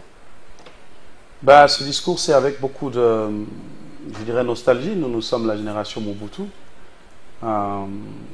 Mais je sais que je me suis rendu compte au fait que, peut-être à part le diable qui peut-être n'a que du mauvais, mais tout humain a du positif et en lui. Lorsque j'ai suivi Maman Bobi, je me suis réellement rendu compte que Mobutu était Monsieur Unité. Et que nous devons admettre... Donc Claude Vemba l'a aussi dit. Hein, oui, nous devons admettre qu'il a réussi de ce côté-là. Et que dans le moboutisme, on peut au moins copier cela. Il n'y a pas que du mauvais. Quelles sont les recettes qu'avait utilisées Mobutu pour permettre d'avoir l'unité? Quelles sont les recettes qu'avait utilisées? Moi, je me rappelle, on était tout petits, mais on jouait sans connaître exactement qui est Moulouba, qui est Mukongo, qui est ceci. Je me rappelle que c'est en 1990. 91 lors de l'épuration ethnique, parce que au Katanga, que nous avons appris quelles sont nos origines, n'est-ce pas? Mais Mobutu nous a laissé un État fort. Est-ce qu'aujourd'hui nous pouvons parler d'un État fort? Nous pouvons parler d'un État qui est en train de se fortifier. Parce qu'après Mobutu, naturellement, les 20-30 ans passés, c'était encore la catastrophe. Ce qui fait que le trou est béant. Et Félix Antoine Tshisekedi Tshilombo arrive au pouvoir à la tête d'un pays aux équilibres rompus. Tous les équilibres sécuritaires, sociaux, les équilibres économiques, et ainsi de suite. Ça signifie qu'il a du tout à faire. Et il y va par le dos de la cuillère, mais il a du pain sur la planche. Chaque année qui passe, nous célébrons quand même les grands hommes qui sont passés, le grand homme, pardon, de la RDC. Nous célébrons le feu Laurent Désiré Kabila, Lumumba, mais curieusement, et je sais pas, malheureusement, la date de la mort de Mobutu, parce que comme ça, il n'a perçu même pas une communication officielle. Qu'est-ce qu'il a fait vraiment des mal pour qu'on essaie, hein? On est en train de vouloir l'oublier, alors qu'il a servi quand même. Non, moi je crois qu'il a été diabolisé particulièrement par les deux pouvoirs, les deux régimes qui sont passés juste après lui. On parlait de Joseph Kabila. Absolument, diabolisé. Diabolisé pour avoir... Et pire encore,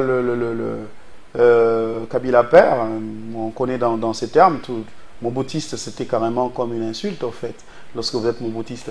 Mais on se rappelle qu'il y a 2 jours par là, ou 2 ou 3 jours, Félix Tshisekedi a rencontré un membre de famille en Europe. Il y a un début. Je pense que Félix Tshisekedi... On peut espérer le rapatriement? Absolument. On peut espérer une réhabilitation de la mémoire de Mobutu. Et ça sera quand? Parce que 5 ans, peut-être que Félix Tshisekedi partira. Non, ça sera très bientôt. Sans avoir le 2e mandat, peut-être. Et surtout qu'il a plusieurs personnes dans la course. On a Jean-Marc Kabounda, on a Martin Fayulu, on a Matata Mpogno, peut-être certains membres aussi de l'Union Sacrée de la Nation qui voudront être dans la course pour la présidence. Naturellement, tout le monde, par la liberté constitutionnelle qu'il a, peut se prévaloir à être candidat président de la République. Mais nous pouvons vous assurer que la population... Action Fachi va offrir à Félix Tshisekedi un 2e mandat. La population est unanime. Il faut un 2e mandat à Félix pour qu'il... Dès lors qu'on a des sondages qui montrent la popularité, que la popularité de Félix Tshisekedi a baissé. Par quel mécanisme? À travers la CENI? Mais tout dépend du sondage. Moi, à travers la CENI, le sondage que j'aime le plus... Et Fayulu est en train de douter. Le sondage que j'aime le plus, c'est celui qu'a fait sur Twitter cette journaliste à tendance opposition, qui a fait son sondage sur 4 noms. Et curieusement, c'était Félix dans son sondage qui a été choisi président, d'ailleurs, je crois, avec 62%. Mais moi, je me suis dit... Et puis après, elle a dit que c'est parce qu'il y a beaucoup de talibans sur Twitter. Alors, la meilleure, c'est que... Ou vous comptez sur la CENI? Non, nous travaillons. nous travaillons. C'est comme ça que j'ai dit que nous, Action Fachi 2023, nous sommes une structure avant-gardiste. Ça signifie que nous ne sommes pas les observateurs de se dire, voilà, on observe jusqu'à la fin. Nous faisons des propositions parce qu'il y a des réglages qui peuvent être faits même en dernière minute. Vous vous rappelez du match de la RDC en Coupe d'Afrique à Burkina Faso, où il y a eu 4 buts marqués en combien, je crois, en 5 minutes, quelque chose comme ça, n'est-ce pas? C'est pour dire qu'il n'est jamais trop tard pour mieux faire, pour améliorer certains points, n'est-ce pas? Une année, c'est peu, une année, c'est beaucoup. Il y a beaucoup de choses qui peuvent être faites. Le plus important pour un politicien, c'est la volonté politique. Et avec Félix Tshisekedi, nous avons la volonté politique. Vous suivez les actions, les différentes activités de la Commission électorale nationale indépendante. Est-ce que c'est sûr qu'on aura des élections en 2023? Il y a des moyens? Nous continuons à croire qu'il y aura des élections. Je vais répondre sur base des notions de la gestion de projet. Vous savez, il y a un projet et peut-être il y a une période critique, n'est-ce pas? Si nous atteignons la période critique, ça signifie que le retard devient criant. En ce moment-là, il n'est plus possible. Mais si ce qui peut être fait en 2 ans, peut à la limite, par exemple, être fait, 2 ans, c'est 24 mois, peut être fait, par exemple, en 15 mois. Je donne un exemple. Mais si on dépasse les 15 mois, en ce moment-là, ça devient impossible. Mais plus on raccourcit le temps, plus il faut injecter de l'argent, n'est-ce pas? Pour déjà qu'on parle le retard dans les décaissements, les retards avec lesquels la Commission électorale nationale indépendante a commencé le travail, est-ce que c'est une voie déjà balisée pour un glissement? Non, pas du tout. Je pense que ce sera le défi du nouveau gouvernement, qui est ce gouvernement qui va nous amener jusqu'aux élections. Même si Félix Tshisekedi continue à rassurer des élections. Non, non, vous en faites pas. Si vous voyez, des élections. Vous vous rappelez... c'est pas après pour appeler à un dialogue et se retrouver. Vous vous rappelez de 2018, ce qui s'est passé. On a attendu et tout ça, et puis après Joseph Kabila a dit qu'on ne fera qu'avec le budget de l'État, et qui est légèrement venu en retard, mais bon, finalement, on a eu des élections. Ceci dit, effectivement, il y a une date critique. Il y a une date critique, si on l'atteint, on est obligé, n'est-ce pas, de pouvoir reporter. Et ça sera quelle élection avec la partie de l'Est, sans Kwamout? Jusqu'à présent, nous comptons le Congo 1. Et je pense que ce sont ces leçons que Félix Tshisekedi tire du président Mobutu. La bataille, si Bunagana a été pris, c'est une bataille de perdu, mais ce n'est pas la guerre qui est finie. La guerre sera totale et nous allons l'emporter. Kwamout, il y aura la paix. Bunagana, il y aura la paix. À l'Ituri aussi. Comptez sur le chef de l'État, il y travaille. Patrick Onoya, ici, on arrivait 2023 et qu'il n'y avait pas des élections, je viendrai vous chercher ou je vais vous rappeler ces propos? Vous me rappellerez, je vous dirai que je vous présenterai les bonnes raisons qui ne nous a pas amené à cela, mais jusqu'à présent, on a des bonnes raisons de pouvoir avoir des élections en 2023. Madame, Messieurs, prenons à présent le dernier dossier de notre rendez-vous de la semaine, Info 7.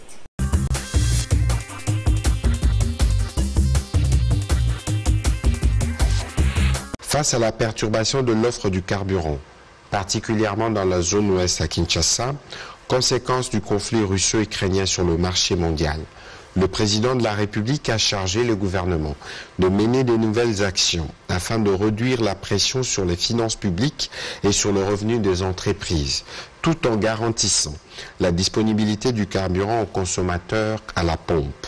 Ces actions consistent notamment à renforcer les rôles moteurs de la Société pétrolière nationale dans la sécurité des approvisionnements du pays, à remettre la Société congolaise des industries de raffinage SOCIR dans sa fonction première de raffinage du pétrole brut, lourd et léger.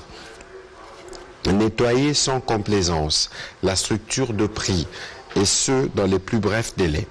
Réqualifier les fonctions et la gestion du stock stratégique et du stock de sécurité. Le président de la République a rappelé que le stock stratégique devait être reconstitué en nature et garantir un approvisionnement du marché national pendant au moins 60 jours lors d'une période de crise comme celle en cours. Le Premier ministre a été chargé de s'assurer que toutes les dispositions et actions sont prises afin de résorber cette situation de rationnement de carburant à la pompe avant le prochain Conseil de ministres. À l'occasion du lancement solennel du logiciel de gestion intégrée des droits, taxes et redevances du pouvoir central ce jeudi au Pullman Hotel, le Premier ministre a fait savoir dans son discours que plusieurs réformes ont été initiées dans le but de mobiliser les ressources nécessaires afin d'améliorer les conditions de vie des Congolais, mais également à la mise en œuvre du programme d'action du gouvernement. Le gouvernement de la République a affiché depuis son investiture une détermination qui ne cesse de consolider, celle de trouver des solutions efficaces arrimées sur la vision de son Excellence Félix-Antoine Tshisekedi Tshilombo, président de la République et chef de l'État, d'améliorer considérablement les conditions de vie de nos concitoyens. Dans cette perspective, plusieurs réformes ont été initiées visant à mobiliser les ressources nécessaires à l'atteinte de cet objectif et à la mise en œuvre de l'ensemble du programme d'action du gouvernement. C'est pourquoi la levée des contraintes liées à la mobilisation des recettes et de ces ressources domestiques demeure le cheval de bataille du gouvernement, tel que repris dans l'axe 12 du pilier 3 de son programme d'action. Quant au Logirad, le Premier ministre Sama Lukonde reconnaît que ces logiciels permettra à tous les utilisateurs des services d'assiette et la DGRAD de travailler dans un seul environnement informatique, une première en RDC. Pour rappel, Sama Lukonde a signé le 4 mai dernier un décret rendant obligatoire l'utilisation de ces logiciels pour ainsi en faire la seule plateforme de production des statistiques des recettes non fiscales et de l'évaluation des performances des ministères et des services d'assiette. Ils étaient nombreux à envahir les abords de l'aéroport de Kananga et c'est dans une effervescence totale que le jeune de l'UDPS avait réservé un accueil délirant aux premiers citoyens congolais. Sous la houlette du secrétaire national de la Ligue de jeunes en charge de la mobilisation, les jeunes de l'UDPS ont tenu d'abord à remercier le chef de l'État pour ses projets inédits dans cette province. Remercions le chef de l'État, Félix-Antoine Tshisekedi Tshilombo, pour le lancement de travaux de la route Kalambambouji et Kananga.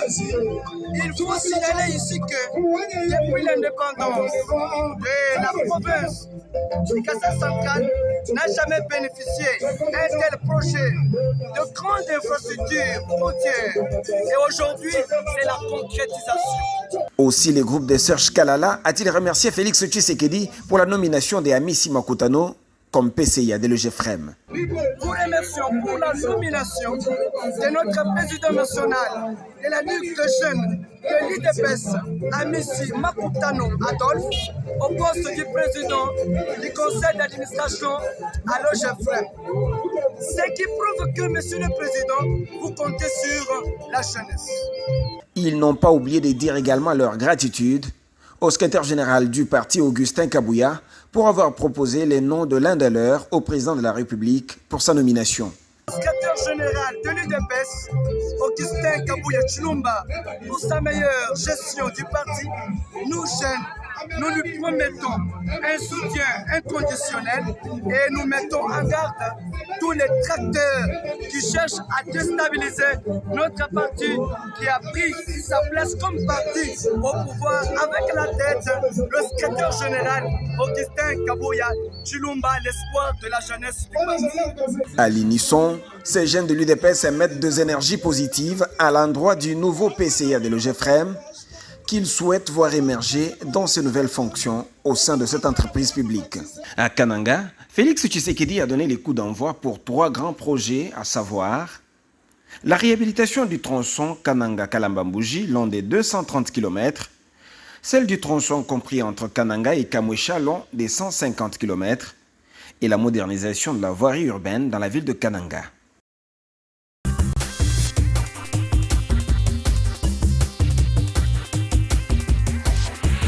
Patrick Onoya, vous êtes conscient que le processus électoral en cours, surtout avec la révision de la loi électorale, ne met pas d'accord tout le monde, notamment l'Église du Christ au Congo ECC et la SANCO.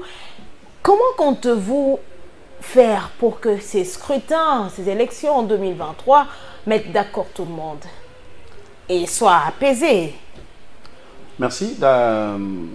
Autant que ce soit le point de vue du chef de l'État ou au niveau du Parlement, il apparaît que les discussions restent ouvertes. Ça signifie que la porte n'est pas fermée, même pour ceux qui ne sont pas totalement d'accord aujourd'hui, mais les discussions restent ouvertes.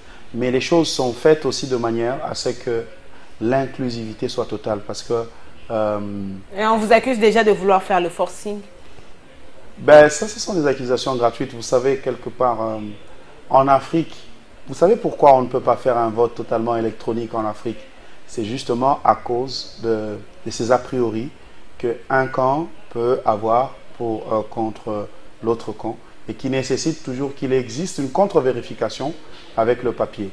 La bonne chose, c'est mobiliser des observateurs, mobiliser les témoins, ainsi de suite, entrer vraiment dans le processus électoral pour effectivement posséder des preuves du contraire, si jamais vous n'êtes pas content, si un camp n'est pas content des résultats de l'autre. Nomination des mandataires, le choix de Félix Tshisekedi fâche certaines personnes. On parle des choix des personnes qui ne sont pas compétentes. Est-ce que vous êtes d'accord avec ces opinions? Et ce que je crois, c'est qu'on a un bon début, particulièrement à l'UDPS, mon parti, c'est un très bon début. Un début de la représentativité des différentes structures. Parce que même si on a choisi des personnes qui n'ont pas de diplôme. C'est curieux de l'entendre, parce que particulièrement mon président de la Ligue de jeunes, Amissi Makutano, est quelqu'un de compétent qui a fait ses preuves déjà. Mais c'est curieux de constater, vous savez, tout le monde ne peut pas être content, n'est-ce pas? L'unanimité n'existe pas. Oui, l'unanimité n'existe pas. Coup de chapeau au président Amissi, PCA de l'OGFREM. Il était à la présidence de la République. C'est quelqu'un qui a une compétence avérée. Mais le plus important, par exemple, pour nous dans la famille UDPS, c'est cette représentativité. Parce que dans les nominations passées, il y a eu un peu de frustration sur le fait qu'il y a des structures qui ne se sont pas retrouvées, si on peut le dire ainsi. Ça signifie qu'il y a des structures internes. L'UDPS a des structures à la fois formelles et informelles. Mais cette fois-ci, nous devons féliciter le secrétaire général Augustin Kabouya pour avoir pensé à cela. Et ce n'est qu'un début et cela va continuer. Et au-delà des choix qui ont été opérés au sein du parti au pouvoir, d'autres choix, notamment les membres de l'Union sacrée de la nation, est-ce que vous êtes d'accord avec les personnes qui ont été présentées? Parce qu'on parle même, certaines personnes sont allées loin pour dire qu'on a choisi des boutiques, hein, des gens qui ont été incapables de gérer même leur boutique familiale, mais aujourd'hui, on donne des grandes entreprises comme ça. Le président de la République a tapé à côté. Non, je pense, donnons-leur...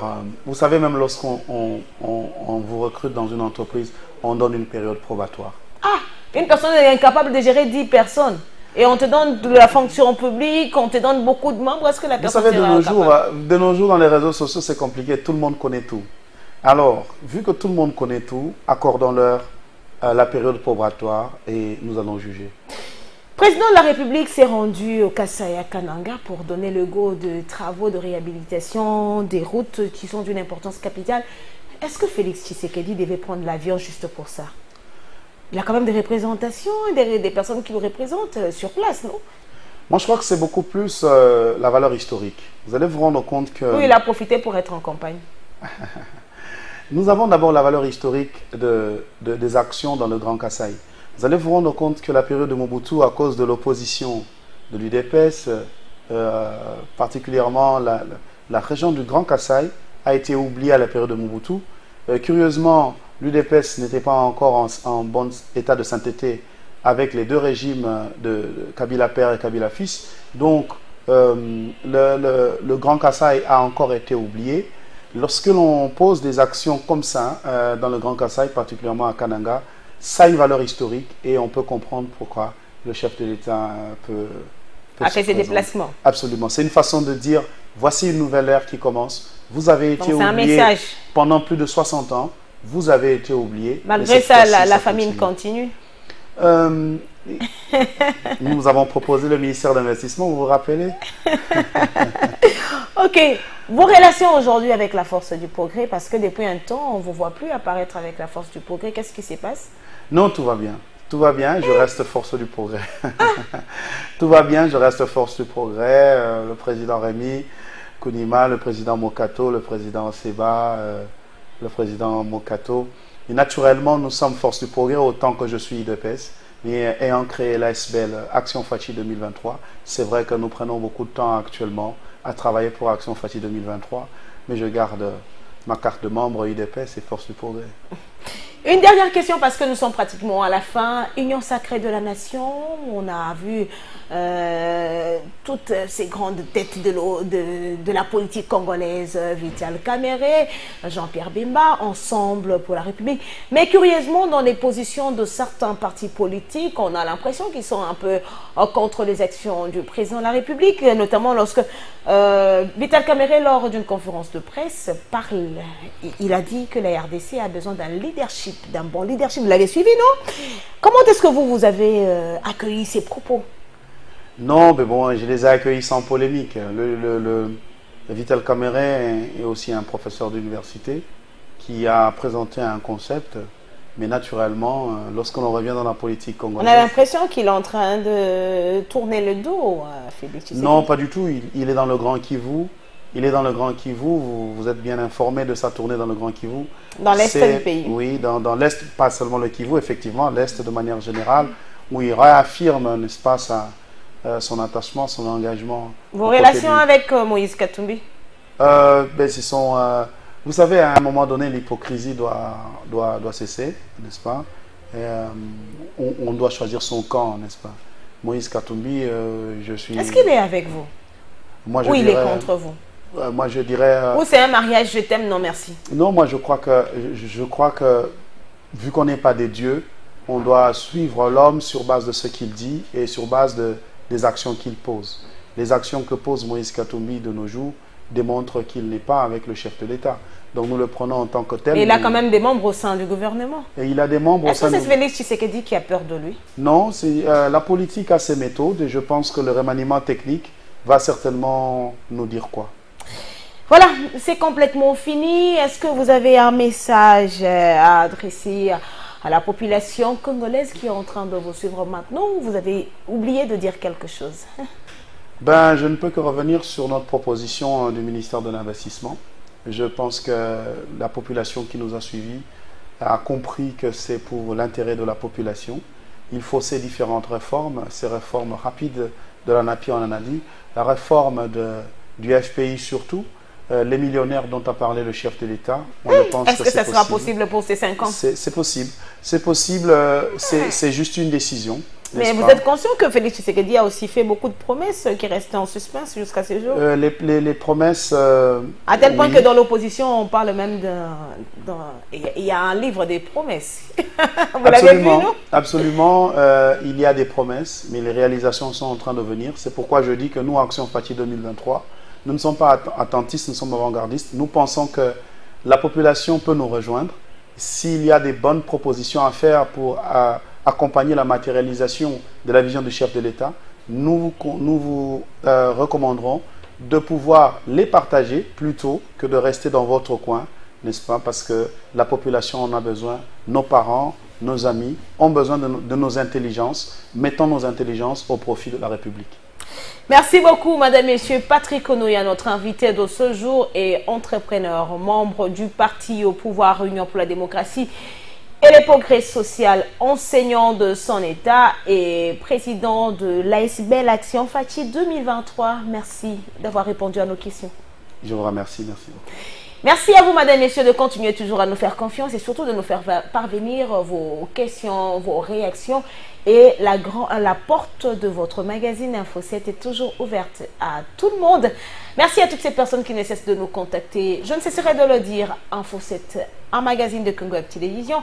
Info 7, votre magazine. Info 7, notre magazine. Merci de rester fidèles sur la chaîne haute définition Congo Web Télévision. Avec le plaisir de vous retrouver prochainement pour un nouveau numéro de votre magazine Info 7. C'est l'heure. Au revoir.